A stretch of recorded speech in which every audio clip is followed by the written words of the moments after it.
Главные новости сегодняшнего дня. Сегодня день рождения старейшего российского композитора Александра Зацепина. Александру Сергеевичу Зацепину исполняется 99 лет. Накануне президент удостоил легендарного композитора звания Героя Труда Российской Федерации. Несмотря на почтенный возраст, у Александра Зацепина большие творческие планы. Он написал такие известные песни, как «Песенка о медведях», «Есть только миг», «Куда уходит детство» и многие другие.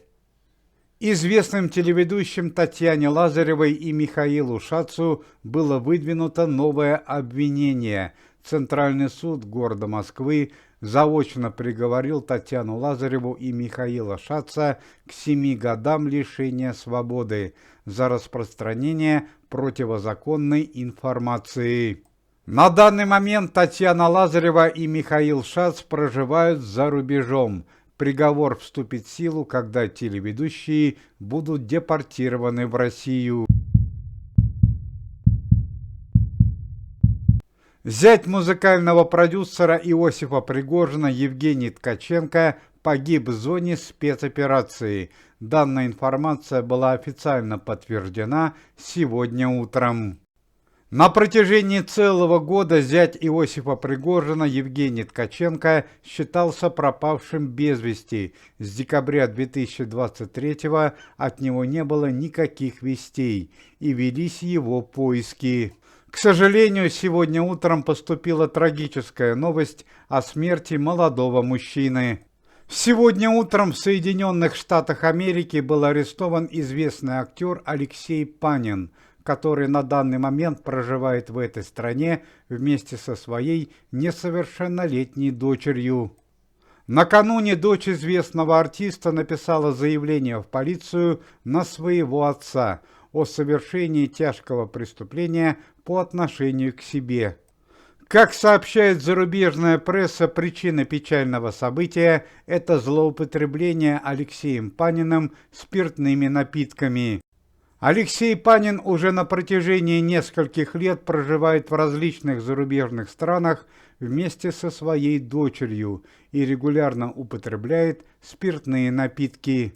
Сам Алексей Панин не может поверить в произошедшее. Он заявляет, что находился в бессознательном состоянии после употребления алкоголя и абсолютно не помнит, что произошло.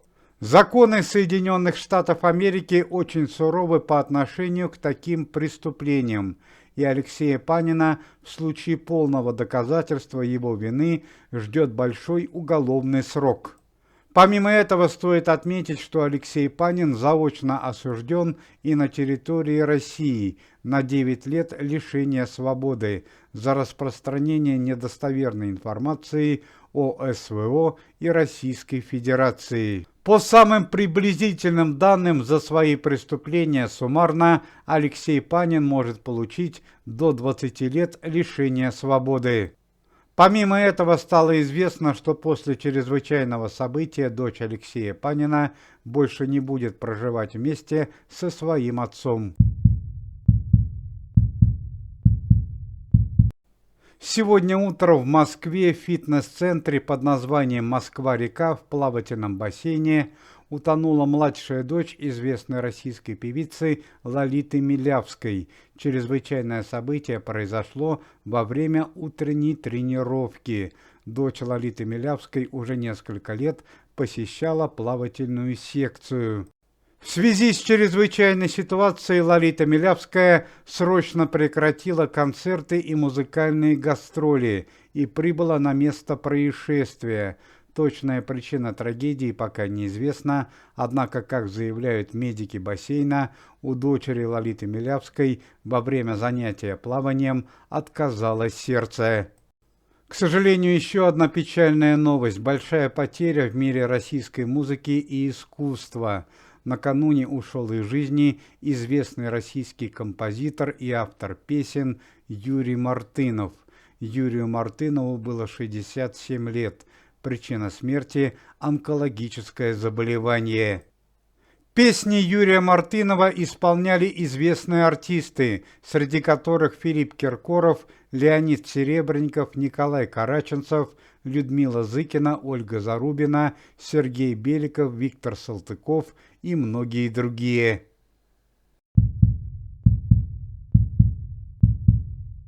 Накануне вечером в скором поезде Москва-Санкт-Петербург за нарушение общественного порядка был арестован известный российский актер Сергей Гармаш.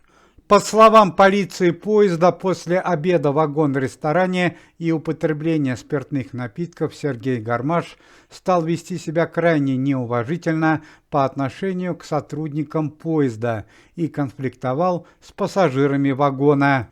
В итоге на ближайшей станции Сергея Гармаша сняли с поезда и передали в руки местной полиции.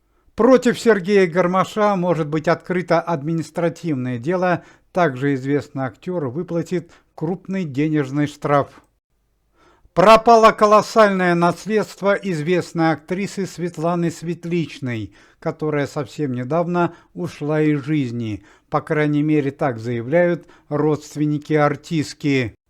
По словам родственников Светланы Светличной, накануне в квартире, когда там никого не было, произошло ограбление. Пропало более 10 миллионов рублей, которые принадлежали Светлане Светличной, личные украшения известной актрисы и сценические костюмы. Общий ущерб от ограбления составил 27 миллионов рублей. На данный момент чрезвычайным происшествием занимается Следственный комитет. Не менее печальное событие произошло и с известной певицей Аллой Пугачевой.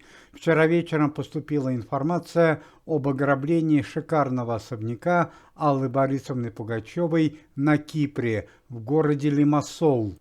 Совсем недавно Алла Борисовна Пугачева на израильском телевидении и на телевидении Кипра запустила собственную программу – телевизионное шоу под названием «Выйти замуж за Пугачеву». На кастинг данной программы приехало более 1000 мужчин в возрасте от 25 до 65 лет, однако остались только лучшие – 10 участников, которые на протяжении 3 месяцев будут выполнять различные задания, конкурсы и бороться за расположение Аллы Борисовны Пугачевой. Однако по случайности на кастинге оказались и недобросовестные участники. Накануне вечером они хитростью проникли в дом Аллы Борисовны Пугачевой, когда сама певица отсутствовала, и совершили дерзкое ограбление. По предварительным данным, из дома Аллы Пугачевой была похищена финансовая наличность в размере 3 миллионов евро и 2,5 миллионов долларов, личные украшения артистки и другие ценности. На данный момент полиция устанавливает личности преступников, пока они задержаны не были. Уважаемые зрители, если вы желаете выздоровления сотрудникам комитета и поддерживаете их деятельность, то можете поставить лайк под видео и написать поддерживающий комментарий.